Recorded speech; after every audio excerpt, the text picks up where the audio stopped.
تو پھر مایوس کیوں ہو؟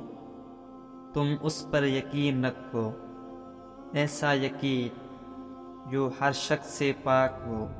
وہ یقین رکھنے والوں کا تعارف یوں کرواتا ہے کہ یہ وہ لوگ نہیں جو گرنے کے بعد ہمت ہار جاتے ہیں، بلکہ یہ تو وہ لوگ ہیں جو بار بار گرتے ہیں اور بار بار میری جانب پلٹتے ہیں۔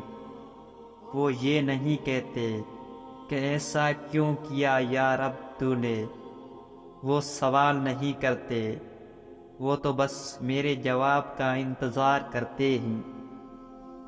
جب اللہ کی رضا کے بغیر اس کائنات کا ایک پتا بھی ہل نہیں سکتا، تو پھر تمہارے دل کا بار بار اللہ سے رجوع کرنا، اس سے مانگنا بے وجہ نہیں ہے۔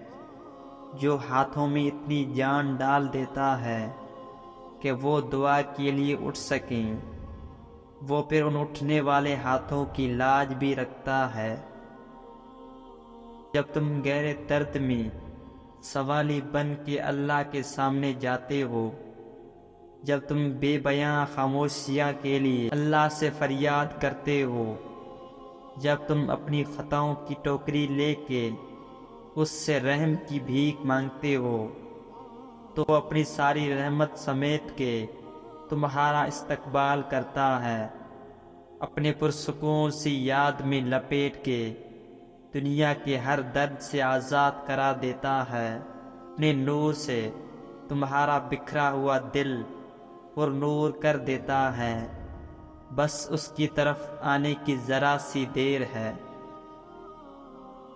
جب تم یہ سوچتے ہو نا کہ شاید وہ رب تم سے ناراض ہو گیا ہے، وہ تب تمہارے سب سے زیادہ قریب ہوتا ہے۔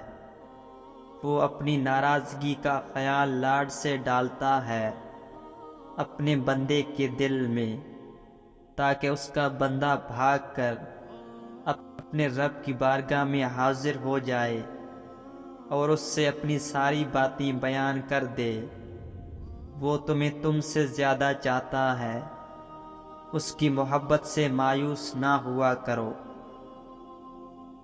کچھ وقت تک ہم ایسے ہی دعائیں کرتے جاتے تھے، ویسے ہی رو کر اپنے پورے دل کے ساتھ، مگر وقت گزرنے پر ہمیں لگتا ہے کہ اللہ تعالیٰ تو ہماری سن ہی نہیں رہا، یا شاید وہ ہم سے ناراض ہے، اسی لیے دینے میں دیر کر رہا ہے۔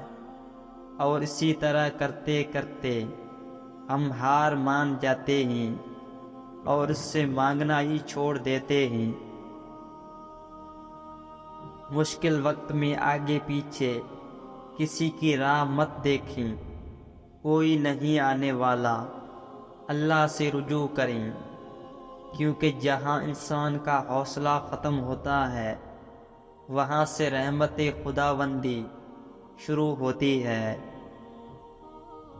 جب وہ کسی کام کو کرنے کا ارادہ فرماتا ہے تو کائنات میں کچھ ایسا نہیں جو راہ میں رکاوٹ بن سکے۔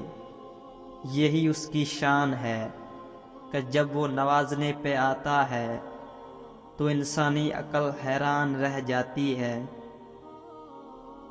جب کبھی حالات سے تھک جاؤ تو اپنے رب سے ہم کلام ہو جانا، وہ تھام لے گا، وہ سمیٹ لے گا، وہ سنبھال لے گا، بس تم مایوس مت ہو جانا۔ تمہارا رب جانتا ہے اب تم صبر کرتے کرتے تھکنے لگے ہو، مگر وہ تمہیں بے حساب نوازنا چاہتا ہے۔ سمجھ لو کچھ ہی دوری ہے، تم منزل کے پاس بھی ہو۔ نایاب شے لینے کے لیے وقت درکار ہوتا ہے، صبر کے ساتھ ساتھ شکر کو بھی اپنائے رکھو۔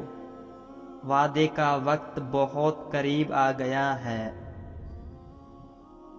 بے شک اللہ ٹوٹے دل کو جوڑنے پر قادر ہے، پر جو سبق جو صبر ٹوٹے دل کے ساتھ سیکھا ہوتا ہے اسے عمر بھر یاد رکھنے کے لیے دل میں دراڑ کا رہنا ضروری ہے، جو زندگی کے کسی بھی مرحلے پہ ہمیں یاد دلا سکے کہ ہم نے کیا کھویا، کیا گزارا اور کیا پایا۔